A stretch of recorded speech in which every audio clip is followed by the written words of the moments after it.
Hello, everyone. This is Sinema77, horror and cult film lover. I'm back with another movie review. You know what? It's been a while. It's time we welcome back an old buddy of ours to the show. Well, writer director Tinto Brass, and today we're going to talk about his movie from let's see, 1998, Frivolous Lola. Now, this here is obviously it's erotic and everything else, all the good stuff that we expect from our buddy Tinto. And if you've watched, my movie reviews, a lot of his movies before, I mean, his movies have always been kind of hit and miss with me. Some of his movies I really liked, I thought were well done. Like Cheeky, I thought was well done. Paprika, I thought was pretty good. But then some of them I just didn't care for, like All Ladies Do It. And Black Angel, I still hate that movie to this day. Just nobody wants a Nazi love story. I'm not going into that again. But this one here, Frivolous Lola, this is actually a pretty good story. And, I have to admit, I didn't mind this one. I was kind of going in expecting the same kind of tropes that you would normally get with a Tinto Brass film. And a lot of them are here. But this one here seems like the storytelling's a little bit more, it's a little bit more expanded than normally what you get with some of his movies. The story is obviously about this girl, Lola, and she's always kind of like acting out all the time. As a matter of fact, the beginning of the movie, this is what you see her doing. She's riding around on this bicycle, and her skirt's just always flying up in the wind. And, you get to see her cute little tush there, and she's just riding around. She lives in this small village, her mom and her stepdad. And, and she's always acting up. She's always just kind of like always just seems like she's crazy, and everybody thinks, they're like, wow, there's something wrong with that girl, or everybody's like, oh, she's a free spirit and things like that. But we come to find out, really, what a lot of the problem is with Lola is that she's, well, to put it bluntly, the girl is really horny. The woman really wants to get laid. She really needs to get laid, and that's what a lot of her problem is. And she's riding her bicycle around, and kind of like everybody's like getting all stirred up seeing her and everything. And even at one point, she's riding she's riding down a dirt road like she is here, and she rides past a couple of basically like priests, and she comes to a stop at this bakery, and the priests, they come walking up, and they see her get off the bike, and there's a nice shot of her upskirt getting off the bike and everything. And she goes in, when she goes into the shop, these two priests, they stop and they go and they sniff her bicycle seat. So of course we got to get the fetishes in there and all that good stuff. So, but Lola, turns out, she's considered like one of the most beautiful girls in the village. She's one of the sexiest. Everybody wants to be with her and everything. But see, here's the problem. She's, I'm sorry, I forget the name of the fiance. But she's engaged to be married to this guy, and the one thing she wants from him most of all is she wants him to make love to her. And the problem is he's sitting here, he's acting like he's all old school, he's all traditional, like, oh no, we can't have sex until we're married, and I don't do that, and I go with the good girls and that kind of thing. And so, but what Lola says, and this actually does make a degree of sense, because this sort of thing does happen. She wants him to make love to her because basically she wants there to be no doubts that when they get married that, they both feel that they made the right choice being with each other. Like, they enjoy spending time together. They enjoy talking to each other. They enjoy, engaging in all these activities and stuff like that. But the thing is they don't know how they don't know how the other person is in bed. So they don't know if, she's kind of got this worry. What if, we go through all this, get to the wedding night, and then the sex is completely underwhelming, which, that does happen, and it happens, for women a lot, and it does happen for some men too. They think that if they just wait and when they get married, it's all going to work out fine. Not necessarily, and that's how you come to find out. That's how, I'm not saying I condone this, but I'm just saying that, that does seem to kind of tend to be how a lot of cheating relationships start, is when you have two people, they wait until they get married to have sex for the first time, and then they have sex, and they both of them realize it's not really what they had in mind. It wasn't what they were going into, and wanting this situation to be. And ultimately, either the man ends up cheating or the woman ends up cheating because just the whole thing is underwhelming, or at least aspects of the relationship are underwhelming. So that's what she's asking, is she wants them to have sex before they get married, so that way she can, they could both be sure that, you know, that they're going to be right for each other, and that they don't feel the need to go look for anybody else, and that they'll be happy with each other. Now the fiance, he's all talking about like she's, telling her stuff like she's out of her mind, and that she needs to act like a normal woman, and she needs to act more respectable and things like that. And but the thing is, what a hypocrite this guy is, because at the same time, while he won't have sex with his fiance, the woman he's getting ready to marry, she's asking to have sex with him and everything else. He won't do it, but there's a local prostitute. He has no problems going and having sex with her. But, so it is what it is. So anyway, so Lola, she's pent up, she's sexually frustrated and everything else, and she's wondering why, like, she wondered why this man just doesn't want to take her. She thinks that he would be interested. He keeps saying that she drives him crazy and everything, but he just won't go through with it, and she's upset by this whole thing. And so, so of course that's where a lot of her, I guess, angst, that's the only word I could think of. I'm sorry, but it's like right now, the angst that she feels, a lot of it comes from just the fact that she needs release. She's a human being, like every human being's, we all need release at some point. So, so she goes home and she's talking to her mom, and her mom is, talking about her dad is doing this business thing with this other guy. And I'm not exactly 100% sure. This part of the movie kind of lost me a little bit, but, she's making food for Lola's stepdad and this other guy, and they're doing this business or something. And it's like their business has something to do with like nude pictures of women, bordello pictures, things like that.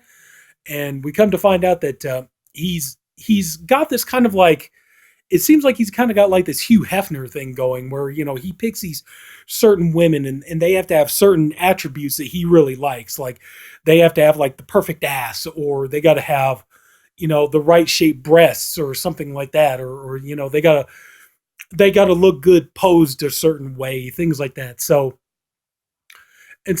Lola goes in there, and they're talking about how the stepfather and the guy, they're talking about how lovely she looks and everything else. And the stepdad, he seems like he's kind of creeping on Lola. Like he wants their relationship to be a little bit more than just stepfather and stepdaughter. And, so, and she knows like what he's doing and stuff. And kind of like, she wants to be a part of it in a roundabout way. She would like for him to consider her, like one of these women, that she has like the perfect ass, or she has a perfect body, or she's good at posing a certain way, or whatever else. It's kind of like almost like she wants to model for his Playboy in a roundabout way. So, but there are times where he's touching her, like she climbs up on the shelf to get this toy that he has on the shelf, and when she's getting ready to climb back down, she asks for help, and when he goes to help her, he's kind of like, it's a little bit inappropriate the way he helps her down, because next thing you know, his face is right in her crotch, but he lets her down. And so she goes into her room, and it's hot, and and the reason she's dressed like this is because it's hot, and she doesn't.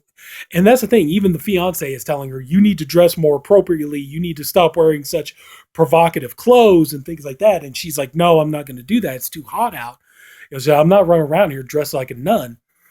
So Lola, she goes to her bedroom, and, she starts masturbating, and she does it's like, okay, this is weird. This kind of brought back memories, because I'm sure all of you really wanted to know this, but I dated a woman one time that she had this thing about, like, she always wanted me. She thought that if, you pulled out the pubic hairs, that they would not grow back. And so she wanted to have basically a perfectly smooth vaginal area. And so that was something she asked me to do. She would always ask me to basically pull the hairs out. And didn't think much of it. Just and the funny thing was, I mean, joke was on her because she thought if she did that, the hairs would never grow back. But guess what? They grew back. So anyway, so it was crazy. But so anyway, so there's this part of the movie where Lola does something similar. She's laying on the bed and she looks like she's about ready to masturbate, and she starts pulling out her pubic hairs.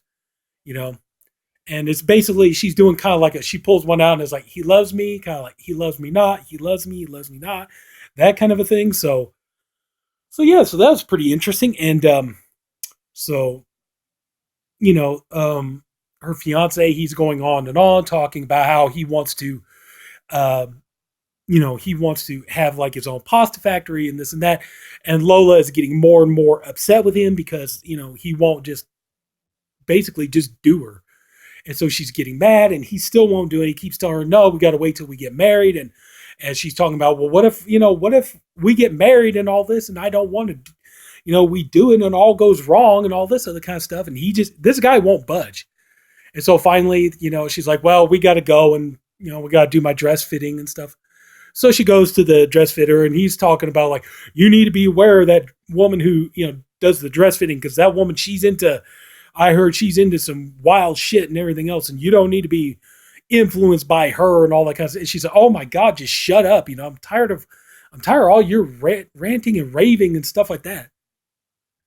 So she goes to the dress fitter and everything else, and so she's getting her dress tried on, and the dress fitter turns out she's lesbian. So she's like touching her and stuff like that, and nuzzling with her and things, and so at one point, she decides that, well, the fiance, I forgot to mention this, when they were getting ready to go to the dress fitter, the fiance, he cuts his finger and, they have no bandages and stuff, but he's acting like it's just like a tiny little cut. I mean, anything, you or I would have just been like, it'll be okay. That kind of thing. This guy is just being such a total pussy about the whole thing. I mean, he acts like his fingers literally been cut off. So he's just going on, and so they have no bandages. So Lola decides she's going to pull off her panties and rip them up, and she's going to make a band-aid for him or a bandage for him that way using her panties. And so, she's there trying the dress, and the dress fitter finds out she has no panties, so she gives her these sheer lace panties for, it says they're a gift, just keep them as a gift and stuff. And so it turns out at the same time, while she's doing her dress fitting, turns out the stepfather, he comes in to meet one of these women who's going to pose for this Playboy magazine, whatever thing he's got going on. And turns out there's a peephole in the wall. She can hear them. So she looks through the peephole and she sees, him checking this woman out. And it's like, oh yeah, she's got a great ass. She's got this and that and all this other kind of stuff. And so Lola, she's, getting more and more wanting to be part of this whole thing. And so she's getting so sick and tired of just getting so sick and tired of being rejected by her fiance. So she gets done with the dress fitting. She goes in. He's sitting in a club. And there's one thing I got to admit, I'm surprised about this movie. They actually have some really good golden oldies in here. They got some good songs in here. So, and of course, now that I say that, now I can't even remember which ones they were. But yeah, I mean, kind of like American Graffiti type of music and stuff. But so anyway, so Lola, she goes in, she's sitting down and there are these three soldier boys standing there. They're dancing and stuff. And she's spreading her legs and, she's still got the panties on, the see-through panties on and stuff. And the fiance, he's getting mad with her. He's telling her she needs to close her legs and she needs to sit like a lady and act more mature and everything else. And Lola, she basically just loses it. And, and so she gets up and she starts dancing with these guys and everything else. And even at one point, she decides she's going to take it up a notch. So she goes into the bathroom. She takes off the panties. And then she goes out and, starts dancing. And so they're doing this kind of like, I forget what the name of it is. But, kind of like back in the 1940s, like swing dancing and stuff. And so, these guys are kind of like they're swinging her around and stuff. And the fiance realizes she's got no underwear on. And she's basically, the funny thing is, it's the bartender, the fiance, and then the three soldier guys, but he's kind of acting like as if the entire diner was filled with people, and she was just, giving everybody an eyeful, which not really. But so anyway, he gets up and he starts fighting with the soldier guys and everything. And Lola, she's like, I've had enough of your shit. I'm tired of all this crap. And so she goes running out. She's running out in the rain, and he's telling her to stop, and she won't do it. And finally, she sees this car comes pulling up, and the guy's, hey, baby, come on, get in the car with me. I'll take you wherever you want to go. Blah blah blah blah blah blah. And so Lola decides she's going to jump in the car with this guy. And so, you know, they ride off together. The fiance, he's pissed off, he's upset, and everything else. So what does he do? He goes and finds the prostitute that he's been sleeping with, pays her, and puts on a condom, and just basically goes to town on her. Meanwhile, this guy turns out he's kind of a creepy perv type of guy. He drives Lola out to the middle of nowhere, and he starts fondling her. And at first, she's kind of into it because she starts to fantasize about her fiance, and then she's fantasizing about her stepdad, things like that. And she's realizing she really does need sexual release, but she doesn't want it from this guy. So she starts to fight this guy off and everything. And so he gets pissed off and throws her out in the car in the rain. And so basically she just pretty much walks home in the rain. But she gets there, her stepfather's there, and she's soaking wet. And so she takes the clothes off, and he goes to get some. Funniest thing is, he's like, I'll get something to dry you off. Then he comes back with a sheer kind of, it's like the flimsiest thing you could ever give somebody to dry themselves off with. And so, I mean, it's like, there's no way in hell you're going to get dry off of this thing. And so, but he's patting her dry and everything else, and she's naked and all this stuff. And then you get a good scene here. I thought it was a pretty good scene. Lola, she flashes back to a time which this kind of, I thought was a little bit funny, because Lola, her mother, and the stepfather, they're all standing in the kitchen, and he's, basically taking the innards out of like a chicken or a duck or something. And he gets his finger cut. And so he's like, ow, ow, ow. So, and he's all like, I need a Band-Aid and stuff. So Lola comes out, and she just, and this guy literally just had his hand up the ass of a dead chicken or a dead duck or goose or whatever it was. He just had his hand up this dead bird's ass, and she takes out, she just shoves the finger in her mouth. And she is sucking on it. And of course, the mother gets furious and pissed off and tells her to, get out of the room and stuff like that. So anyway, she comes back to this, and she decides she wants to go ahead and seduce her stepdad. And so she's trying to seduce him and stuff like that. She's trying to lean in to kiss him, but he's kind of hesitating and everything else, and for the moment there, I thought for a second there, he's like trying to play hard to get, but she's still like, she's persisting and everything else. And then the mother comes in, and she's all like, you dirty slut, get out of here. God damn it. This is my husband. You're my daughter. What were you thinking? Get the hell out of here and all this stuff. And so the mother turns around, she starts screaming at the stepdad, and she's all like, hey, you asshole, what are you doing with her? And he's like, nothing. I was just, nothing. She was, wet, so I just dried her off. That was it, and everything else. And she's like, okay, yeah. She's all like, so she takes her robe off, and, of course, she's mature older woman, but she still looks amazing, beautiful, definitely a MILF type, easily could win MILF of the year. But she looks great and everything else. And so she's all like, look, yeah, I know you're sick of this, and, you don't want this anymore. You want that young body and everything else. And she's all like, okay, well, you know what? I'll make it easier for you. You always wondered if Lola was really your daughter and things like that. And she's like, well, I'll tell you, okay, Lola's not. It turns out I found out, it wasn't until later, but I was already pregnant when I married you and everything else. I didn't know, but it's somebody else's baby and all this stuff. So now you can dump me and throw me away like trash, and you can go after Lola and everything else. And he's like, I don't want her. I want you. And I thought that was a good moment. That really was. It's two people who, he wasn't really sure, but, the fact that she comes clean and admits that, that she didn't know it at the time, but she was pregnant when she met him and when they got together. And so, so he was never quite sure, but, she found out that the baby wasn't his. But, I like that moment. I like the exchange between the actor and the actress, and they realize that they're happy together. And he realizes he doesn't want Lola. He doesn't want anybody but her. He loves her. He wants to be with her. So I thought that was a good moment. And so now you got Lola. She's pretty much like at her deepest kind of moment in the movie. And Lola, I never, she's not a particularly bad person aside from trying to seduce her stepdad. But I mean, you kind of understand it comes from human emotions, it comes from human things. And, some people, this goes for men and women, they get the urge, they get desperate enough. Eventually they hit that period where it's like, hey, any port in a storm, so anybody who will take me, I'll go with them. So it seems like Lola's hit that point. But the thing is Lola, she realizes her fiance, she wants to be with him. She loves him. She wants to be with him and everything else. But the one thing is she can't, she kind of hits this point where she decides if we don't have sex, I can't decide whether I want to marry him or not.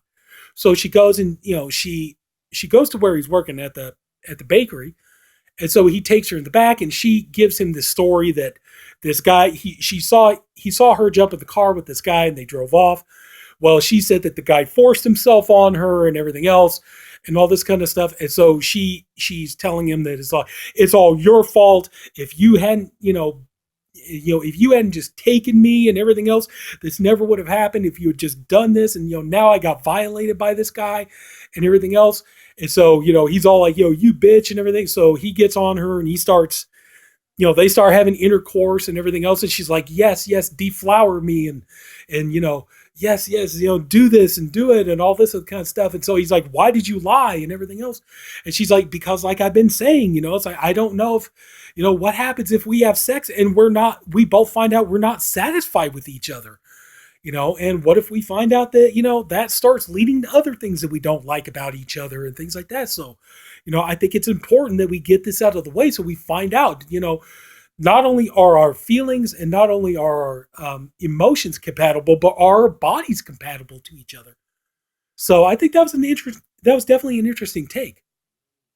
So the movie's coming to an end. They're at the wedding, and Lola decides she's going to go in and freshen up a bit. The stepfather goes in, and for a second there, you think that she's going to, you think she's going to cheat with the stepfather, and the stepfather comes in and he's all like, I got a gift I want to give you. And so basically there's these bracelets that these girls in this kind of Playboy club, whatever thing he's got going, there are these like bracelets that they wear. So he ends up giving her one of these bracelets and she's so tickled, she got what she wanted, she felt that he validated her, because she's as beautiful as the other women are. And so, you come to the end of the movie, you got this great kind of fun dance scene, it's musical and everybody's singing and dancing and, kind of realize like the stepfather and the mother, they're more in love than they've ever been. You know, Lola and her fiance, well, some people I think are saying that, the fiance, he's going to fuck things up. But at the same time, they're crazy about each other. So who knows? They can make a go of it. But, so he's like telling Lola, you're not going to cheat on me, right? And all this kind of stuff. She's like, well, if you don't attend to me, it's like, it's possible, it's like, I can't guarantee I never will. Which is an honest reaction, I mean, it's like, I think that's what a lot of people would feel. It's like, well, if I go with this person, it could be man or woman. If I go with this person, if this person doesn't, if this person makes me feel like I don't attract them or I'm not desirable to them, I should leave this person alone and go find somebody that I am desirable to. So, I mean, that's a human emotion. So, but, pretty much all well that seems to end well with this movie. And, yeah, it's a pretty good film and I recommend it. One of Tinto Brass's better films. It has some kind of lighthearted moments in it, but, it does, make you think, which I thought that was a great part of it. Let's see here. You got sort of the same things you get in a lot of Tinto Brass movies. You get, I don't remember, usually there's always an anal scene in all of Tinto Brass's movies. I'm not sure if there's one in here or not. I don't think so. The part where the fiance goes to the hooker, but I think, I could be wrong, but I think that was vaginal. I could be wrong. It could have been anal. I don't know. But anyway, so, but you got if you don't like women with body hair, you're not going to like this. So if you don't like women with hairy armpits, you're not going to like this. If you don't like women with hairy vaginas, you're not going to like this. If you don't like watching a woman squat down and go pee pee, you're not going to like this either. But if you're not bothered by those things, the actress is very beautiful. The acting is pretty much solid for the most part. You got good music. Um, yeah, so I say definitely give Frivolous Lola a shot. It's a fun little flick. So lighthearted, and and definitely don't worry. I promise you got your nudity. You know, if you want like close-ups of breasts, you got it. If you want close-ups of vaginas, you got it. Close-ups of women's buttholes, you got it. So I mean, everything you could want is in there. So I would definitely say give Frivolous Lola a shot. And so anyway, so that's going to do it. So if anybody took the time to watch all this, I thank you for doing it. I appreciate you for doing it. I honestly hope you enjoyed the video. And if you did, please like and subscribe. There'll be more videos posted. And I'm going to try to start getting back into some of the other videos too. Try to do like it's just right now my work schedule is crazy, so I'm trying to deal with that. But I do want to get back into the spotlight videos. I want to try to go back to doing theme weeks again. So hopefully I get around to that once my work schedule gets straightened out. But so anyway, so that's it. So again, thank you for watching. Hopefully, if you haven't already, you subscribed, and I'll see you later. Take care. Have a good night. Bye-bye.